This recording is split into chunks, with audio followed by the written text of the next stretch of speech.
यह कहानी है राजकुमार और संत की। बहुत समय पहले एक राज्य में एक राजकुमार रहता था। उसके पास सब कुछ था, धन, वैभव और सुख सुविधाएं। लेकिन फिर भी राजकुमार अपने जीवन में एक अजीब सी असंतुष्टि महसूस करता था। उसे लगता था कि कुछ कमी है, लेकिन उसे समझ नहीं आता था कि वह क्या है। एक दिन राजकुमार को पता चला कि एक प्रसिद्ध संत उनके राज्य में आए हैं। वह संत अपनी सरल जीवन शैली और ज्ञान के लिए जाने जाते थे। राजकुमार ने निर्णय लिया कि वह संत से मिलकर अपनी समस्याओं का समाधान पूछेगा। राजकुमार संत के पास पहुंचा और अपनी असंतुष्टि के बारे में बताया।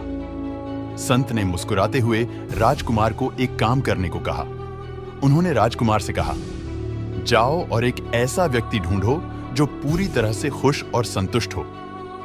राजकुमार ने पूरे राज्य में खोज शुरू की। उसने धनी लोगों, व्यापारियों, किसानों और साधारण लोगों से मुलाकात की, लेकिन कोई भी पूरी तरह से खुश और संतुष्ट नहीं था।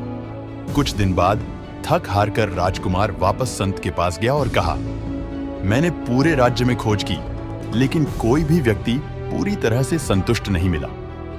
संत ने कहा, अब तुम समझ गए हो कि संतुष्टि बाहरी चीजों में नहीं होती, यह हमारे भीतर होती है। अगर तुम अपने भीतर संतोष और शांति पा सकते हो तो तुम्हारे पास सब कुछ है।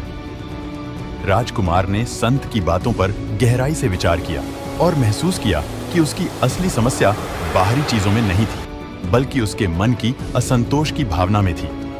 उसने अपने जीवन को सरल बनाने और अपने अंदर शांति और संतोष पाने का प्रयास शुरू किया।